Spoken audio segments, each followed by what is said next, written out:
Cannon, Nikon എന്നീ 2 കമ്പനികളുടെ ഫോക്കസിങ്ങിൻ്റെ settings എങ്ങനെയാണ്, ഞാനിപ്പോൾ ഈ പറഞ്ഞ കാര്യങ്ങൾ നിങ്ങൾ ക്യാമറയിൽ എങ്ങനെയാണ് കാണുക. നിക്കോണും സോണിയും ഓൾമോസ്റ്റ് സിമിലർ ആണ്, വലിയൊരു വ്യത്യാസമില്ല. അതിൽ വേർഡ്സ് ഒക്കെ സെയിം ആണ്. പക്ഷേ ക്യാനൺ മാത്രമാണ് ഡിഫറെൻ്റ് ആയിട്ടുള്ള മെത്തേഡ് ഉപയോഗിക്കുന്നത്. ഫസ്റ്റിൽ ഞാൻ പറഞ്ഞ മാനുവൽ ഫോക്കസ് നിങ്ങളുടെ ക്യാമറയിൽ എങ്ങനെയാണ് സെറ്റ് ചെയ്യുക. അതായത് നിങ്ങളുടെ ലെൻസിൻ്റെ മുകളിൽ, ക്യാനണിലാണെങ്കിൽ ലെൻസിൻ്റെ മുകളിൽ എല്ലാ ലെൻസിൻ്റെയും മുകളിൽ എ എന്ന് എഴുതിയിട്ടും മറ്റേ ഭാഗത്ത് എം എന്ന് എഴുതിയിട്ടുള്ള ഒരു സ്വിച്ച് ഉണ്ടാവും. നിങ്ങളുടെ ലെൻസ് എടുത്ത് ഇപ്പോൾ നോക്കുകയാണെങ്കിൽ ആ ലെൻസിൻ്റെ മുകളിൽ ആയിട്ട് ഉണ്ടാവും, എം എന്നുണ്ടാവും. ഓക്കെ, എം എന്നുകൊണ്ട് ഉദ്ദേശിക്കുന്നത് മാനുവൽ ഫോക്കസിങ് മോഡാണ്. ഇത് ഞാൻ പറയുന്നത് ലെൻസിൻ്റെ മുകളിലുള്ള സ്വിച്ചാണ് കേട്ടോ. വേറെ എവിടെയും ക്യാമറ ബോഡിയിലൊന്നും പോയിട്ട് എമ്മും ഇതൊന്നും മാറ്റരുത്. ലെൻസിൻ്റെ മുകളിൽ കാണുന്ന എം എന്ന് എഴുതിയിട്ടുള്ള ആ ഒരു സ്വിച്ച്, അത് എമ്മിലേക്ക് ഇട്ട് കഴിഞ്ഞാൽ പിന്നെ നിങ്ങൾ കൈകൊണ്ട് തിരിച്ചിട്ട് വേണം, മാനുവലി തിരിച്ചിട്ട് ഫോക്കസ് അച്ചീവ് ചെയ്യണം. ഇനി AF ഇട്ട് കഴിഞ്ഞാൽ ഞാനിപ്പോൾ നേരത്തെ പറഞ്ഞ ആ സിസ്റ്റത്തിൽ അത് ഓട്ടോമാറ്റിക്കായിട്ട് ഫോക്കസ് ചെയ്തോളൂ. ഇതേ സംവിധാനം നിക്കോണിലേക്ക് വരുമ്പോൾ, നിക്കോണിൻ്റെ കുറച്ചൊരു മിഡ് റേഞ്ച് മുതൽ ടോപ്പ് എൻഡിലേക്കുള്ള ക്യാമറകളിൽ നിങ്ങളുടെ ക്യാമറ ബോഡിയിൽ, ലെൻസ് മൗണ്ട് ചെയ്യുന്ന ക്യാമറ ബോഡിയിൽ ലെഫ്റ്റ് സൈഡിൽ താഴെയായിട്ട് ചെറിയൊരു റോട്ടറി സ്വിച്ച് ഉണ്ടാവും. അതിനകത്ത് കൃത്യമായിട്ട് എഴുതിയിട്ടുണ്ടാവും എ എന്നുണ്ടാവും, എം എന്നുണ്ടാവും. എം കൊണ്ട് ഉദ്ദേശിക്കുന്നത് മാനുവലാണ്, എ കൊണ്ട് ഉദ്ദേശിക്കുന്നത് ഓട്ടോ ഫോക്കസ് ആണ്. ഓക്കെ, അപ്പോൾ നിങ്ങൾ എം ഇട്ട് കഴിഞ്ഞാൽ ലെൻസ് പിന്നെ നിങ്ങൾ കൈകൊണ്ട് തിരിച്ചിട്ട് ഫോക്കസ് ചെയ്യണം.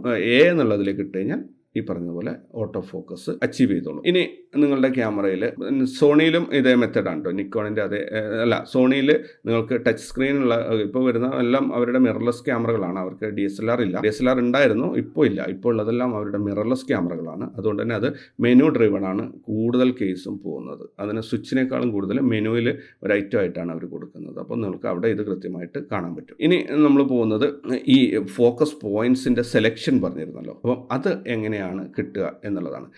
ക്യാനണിൽ ഫോക്കസ് പോയിന്റ്സ് എടുക്കാൻ വേണ്ടിയിട്ട് റൈറ്റ് സൈഡ്, ക്യാമറ ബോഡിയുടെ ബാക്കിൽ റൈറ്റ് സൈഡ് മുകളിലുള്ള ഓട്ടോ ഫോക്കസിൻ്റെ ഒരു ബട്ടൺ ഉണ്ട്. നിങ്ങൾക്കത് പ്രസ് ചെയ്യുകയാണെങ്കിൽ നിങ്ങളുടെ വ്യൂ ഫൈൻഡറിൽ കൃത്യമായിട്ടും അതിൻ്റെ ഫോക്കസ് പോയിന്റ്സ് ഹൈലൈറ്റ് ചെയ്തിട്ട് റെഡിലും മറ്റു കളറിലൊക്കെ കാണിച്ചു തരും. നിക്കോണിലാണെങ്കിൽ ഇതെങ്ങനെയാണ് ചെയ്യാന്ന് പറഞ്ഞാൽ, എൻട്രി ലെവൽ ക്യാമറകളാണെങ്കിൽ നിങ്ങൾക്ക് ഇത് നേരിട്ട് നിങ്ങളുടെ ബാക്കിലുള്ള ആരോ ബട്ടൺ പ്രസ് ചെയ്യുമ്പോൾ തന്നെ ഈ ഫോക്കസ് പോയിന്റ്സ് മാറി പോകുന്നത് കാണാം. ആ സ്ക്രീനിൽ തന്നെ കാണാം. ഓക്കെ, അതിൽ വേറെ ഒന്നും പ്രസ് ചെയ്യാനില്ല. ഇനി കുറച്ചുകൂടെ ഹൈ എൻഡ് ക്യാമറകളാണെങ്കിൽ നിങ്ങൾക്ക് നേരത്തെ ഞാൻ ഒരു ഓട്ടോ ഫോക്കസും മാനുവൽ ഫോക്കസും ചേഞ്ച് ചെയ്യുന്ന സ്വിച്ചിൻ്റെ അതിൻ്റെ സെൻറ്ററിലായിട്ട് ഒരു പ്രസ് ബട്ടൺ ഉണ്ടാവും. അത് പ്രസ് ചെയ്ത് പിടിച്ചു കഴിഞ്ഞാൽ നിങ്ങൾക്ക് ഈ ക്യാമറയുടെ ഫോക്കസ് മോഡുകൾ അങ്ങോട്ടും ഇങ്ങോട്ടും മാറ്റാനുള്ള ഒരുപാട് ഓപ്ഷൻസും, ഫോക്കസ് പോയിൻറ്റ്സിൽ തന്നെ സിംഗിൾ പോയിൻ്റ് അല്ലെങ്കിൽ ഗ്രൂപ്പൊക്കെ ചേഞ്ച് ചെയ്യാനുള്ളയും ഒരുപാട് ഓപ്ഷൻസ് നിങ്ങൾക്കതിൽ ആ ഒരു ഡെഡിക്കേറ്റഡ് ബട്ടണിൽ കിട്ടും. ഞാൻ നേരത്തെ ഒരു സംഭവം പറഞ്ഞിരുന്നു, അതായത് ഫോക്കസ് തന്നെ ഇപ്പോൾ ഗ്രൂപ്പ് ഫോക്കസ് ആയാലും സിംഗിൾ പോയിൻ്റ് ആയാലും അതിൽ തന്നെ കണ്ടിന്യൂസ് ഉണ്ട്, സ്റ്റാറ്റിക് ഉണ്ട്. ഓക്കെ, ഇതെങ്ങനെയാണ് നമ്മുടെ ക്യാമറയിൽ ചെക്ക് ചെയ്യുക എന്നുള്ളത് നോക്കാം. ക്യാനണിൽ ഇതിന് കണ്ടിന്യൂസ് മോഡിന് പറയുന്ന പേരാണ് AI അല്ലെങ്കിൽ സെർവോ എന്നാണ്. പുതിയ ക്യാമറകളിൽ അവർ സെർവോ എന്നാണ് കൊടുക്കുന്നത്. പഴയ ക്യാമറയിൽ ഇത് 3 ഓപ്ഷൻ ഉണ്ട്. 3 മോഡ് നിങ്ങളുടെ ക്യാമറയിൽ കാണിക്കുന്നുണ്ടെങ്കിൽ നിങ്ങൾക്ക് ഫസ്റ്റിൽ കിട്ടുക 1 ഷോട്ട് എന്നാണ്. അതിൻ്റെ അർത്ഥം അത് സ്റ്റാറ്റിക് ആണ്. 1 ഷോട്ട് എന്ന് പറഞ്ഞാൽ നിങ്ങൾ എവിടെയാണോ ഫോക്കസ് പോയിന്റ് വെച്ചിട്ട് പ്രസ് ചെയ്യുന്നത് അവിടെ കയറി അത് ലോക്കാവും. രണ്ടാമത് വരുന്നത് AI ഫോക്കസ് ആണ്. AI ഫോക്കസ് ശരിക്കും അതിൻ്റെ ഡെഫിനിഷൻ എന്ന് പറഞ്ഞാൽ ഓരോ ഒബ്ജക്റ്റ് ഒരു സ്ഥലത്ത് നിൽക്കുകയാണ്, അത് ആ നിൽക്കുന്ന സ്ഥലത്ത് അത് ഫോക്കസ് ആവും. മൂവായി തുടങ്ങിക്കഴിഞ്ഞാൽ വീണ്ടും സെക്കൻഡ് പോയിന്റിൽ അത് ഹോൾട്ടായി കഴിഞ്ഞാൽ ഫോക്കസ് കറക്റ്റാക്കി തരും നിങ്ങൾക്ക്. അപ്പോൾ നമുക്കതൊരു കോംപ്ലിക്കേഷനാണ്. കാരണം ഒരു ഓടിപ്പോകുന്ന വസ്തുക്കളൊക്കെ ആണെങ്കിൽ ഇതിന് ഫോക്കസ് അച്ചീവ് ചെയ്യാൻ പറ്റില്ല. അതിന് പകരമായിട്ട് അവർ ആ ടെക്നോളജി പരാജയം ആണെന്ന് കണ്ടപ്പം അവർ അതിന് ഒരു അപ്ഗ്രേഡഡ് ടെക്നോളജി വന്നു, AI സെർവോ എന്ന് പറഞ്ഞിട്ട്. പഴയ ക്യാമറകളിലാണ് ഈ 3 മോഡിൽ കാണിക്കുക. അപ്പം AI സെർവോ എന്ന് പറഞ്ഞാൽ വളരെ ഫാസ്റ്റാണ്. അതിന് കണ്ടിന്യൂസ് മോഡ് നമുക്ക് കൃത്യമായിട്ട് പറയാം. ഒബ്ജക്റ്റ് മൂവ് ആകുന്നുണ്ടെങ്കിലും സ്റ്റാറ്റിക് ആണെങ്കിലും അത് ഫോക്കസ് ചെയ്തോളൂ. ക്യാനൻ്റെ പുതിയ ക്യാമറ 200D അല്ലെങ്കിൽ അങ്ങനെയുള്ള ലേറ്റസ്റ്റ് ക്യാമറകൾ 200D Mark IIലൊക്കെ വരുന്നത് 2 മോഡ് മാത്രമാണ്. ഒന്ന് 1 ഷോട്ടും മറ്റൊന്ന് സെർവോ എന്നുള്ള മോഡും. അതിനർത്ഥം 1 ഷോട്ട് എന്ന് പറഞ്ഞാൽ അത് സ്റ്റാറ്റിക്, ഒരു സിംഗിൾ സ്ഥലത്ത് തന്നെ ലോക്കായി കിടക്കുന്നതും. സെർവോ എന്ന് പറഞ്ഞു കഴിഞ്ഞാൽ കണ്ടിന്യൂസ് മോഡുമാണ്. ഓക്കെ, ഇത് നിങ്ങൾക്ക് ക്യാനൻ്റെ ക്യാമറയിൽ കിട്ടുക മെനു എടുത്തു കഴിഞ്ഞാലാണ്. മെനുവിൽ, അതായത് ക്യാമറയുടെ മെനു എടുത്തു കഴിഞ്ഞാൽ അവിടെ നമുക്ക് കൃത്യമായിട്ട് എഴുതി കാണിക്കുന്നുണ്ടാവും 1 ഷോട്ട് അല്ലെങ്കിൽ ഈ പറഞ്ഞ സെർവോ എന്നുള്ളത്. അത് നിങ്ങളുടെ ബാക്ക് സ്ക്രീനിൽ നോക്കുമ്പോൾ തന്നെ നിങ്ങൾക്ക് കാണാൻ പറ്റും. ഇനി നിക്കോണിലേക്ക് വന്നു കഴിഞ്ഞാൽ, നിക്കോണിൽ ഇത് മാറ്റുന്നത് ഹൈ എൻഡ് ക്യാമറകളിലാണെങ്കിൽ നേരത്തെ ഞാൻ ആ പറഞ്ഞ ഫോക്കസിൻ്റെ മോഡ് മാറ്റുന്ന ആ ബട്ടൻ്റെ സെൻറ്ററിലുള്ള ബട്ടൺ പ്രസ് ചെയ്ത് കഴിഞ്ഞാൽ അത് നിങ്ങൾക്ക് ഇത് കിട്ടും. മറ്റുള്ള ക്യാമറകളിൽ ക്യാമറ മെനു എടുത്തിട്ട് തന്നെ അത് മാറ്റണം. പിന്നെ നിക്കോണിൻ്റെ ക്യാമറകളിൽ വീഡിയോ ഷൂട്ട് ചെയ്യുമ്പോൾ ഒരു കണ്ടിന്യൂസ് ഫോക്കസ് അച്ചീവ് ചെയ്യാൻ വേണ്ടിയിട്ട് AF എന്ന് പറഞ്ഞിട്ടൊരു സംഭവമുണ്ട്. അത് സ്പെഷ്യലി വീഡിയോ ഷൂട്ടിനോ വേണ്ടിയിട്ടാണ് അത് യൂസ് ചെയ്യുന്നത്. ഇതിങ്ങനെ ഓരോ ക്യാമറ മോഡൽസും കുഞ്ഞു കുഞ്ഞു ഓപ്ഷൻസ്, ഇത് സോണിയാണ് ഈ പരിപാടി തുടങ്ങിയത്, ചെറിയ ചെറിയ ഓപ്ഷൻസ് ഒരു മെനു ആയിട്ട് ആക്കിയിട്ട് തരിക എന്നുള്ളത്. മെയിൻലി ഞാൻ ആദ്യം പറഞ്ഞ രീതിയിലുള്ള ഫോക്കസ് പോയിന്റ്സ് തന്നെയാണ്, അതിൻ്റെ വർക്കിംഗ് സ്റ്റൈൽ അങ്ങനെയാണ്.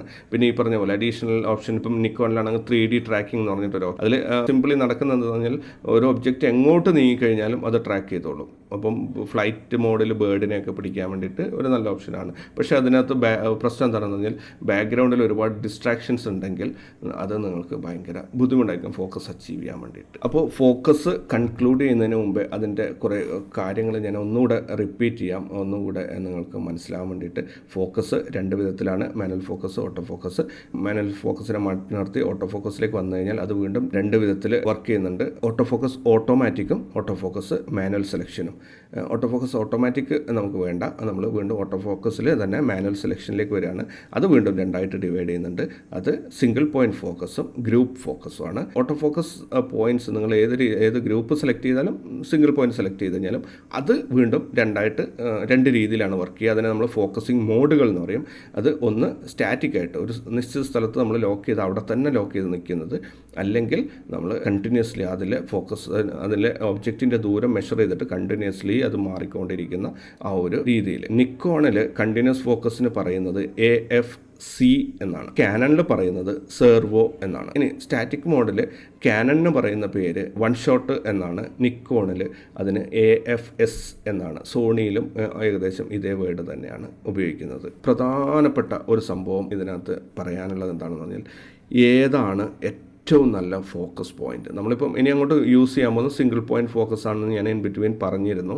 ഏതാണ് അതിലേറ്റവും ഒരു ബെസ്റ്റായിട്ടുള്ള ഒരു ഫോക്കസ് പോയിന്റ് ഏതാണ്? അതാണ് ക്യാമറയുടെ ഏറ്റവും സെൻറ്ററിലുള്ള ഫോക്കസ് പോയിന്റ്. ആ സെൻറ്ററിലുള്ള ഫോക്കസ് പോയിന്റ് ചെയ്യുന്നത് എന്താ പറഞ്ഞാൽ, അത് ലെൻസിൻ്റെ കറക്റ്റ് സെൻറ്ററിലൂടെയുള്ള ഒരു ഒബ്ജക്റ്റിനെയാണ് അത് ട്രാക്ക് ചെയ്യുന്നത്. അതുകൊണ്ട് തന്നെ വളരെ ആക്യുറേറ്റ് ആയിരിക്കും, മറ്റുള്ള ഫോക്കസ് പോയിന്റിനെ അപേക്ഷിച്ച് ഫാസ്റ്റ് ആയിരിക്കും, പെർഫെക്ഷനും കൂടുതലായിരിക്കും. നിക്കോൺ ക്യാമറ ഉപയോഗിക്കുന്നവരാണെങ്കിൽ നിങ്ങൾ കണ്ടിട്ടുണ്ടാവും, ഫോക്കസ് ചെയ്യാൻ തുടങ്ങുമ്പോൾ ക്യാമറയിൽ നിന്ന് ഒരു ടോർച്ച് അടിക്കുന്ന ഒരു പരിപാടി. ഓക്കെ, അതേപോലെ ക്യാനൻ്റെ ഫ്ലാഷ് മൗണ്ട് ചെയ്തിട്ടുള്ള അതായത് എക്സ്റ്റേണൽ ഫ്ലാഷ് മൗണ്ട് ചെയ്തിട്ടുള്ള ക്യാമറകളാണെങ്കിൽ അതിൽ നിന്നൊരു ചുവന്ന ലൈറ്റ് ഇങ്ങനെ പോകുന്നത് നിങ്ങൾ കണ്ടിട്ടുണ്ടാവും. ഫോട്ടോ എടുക്കാൻ തുടങ്ങുമ്പോൾ അത് മിക്കവാറും കേസിനും ലൈറ്റ് കുറവായ സിറ്റുവേഷനിലാണ് ഈ ഒരു സംഭവം കാണുക, ഈ ടോർച്ച് അടിക്കുന്ന പരിപാടി കാണുക. അതിനെ നമ്മൾ പറയുന്നത് ഓട്ടോ ഫോക്കസ് അസിസ്റ്റ് ബീം എന്നാണ്. അതായത് നിക്കോൺ ചെയ്യുന്നത് അതിൽ നിന്ന് തന്നെ ലൈറ്റ് പുറത്തോട്ട് അടിച്ചിട്ട് ആ ഒരു ലൈറ്റിന് ഓട്ടോ ഫോക്കസിനെ വർക്ക് ചെയ്യിക്കുകയാണ് ചെയ്യുന്നത്. ക്യാനണും ചെയ്യുന്നത് അതേ രീതിയിലാണ്.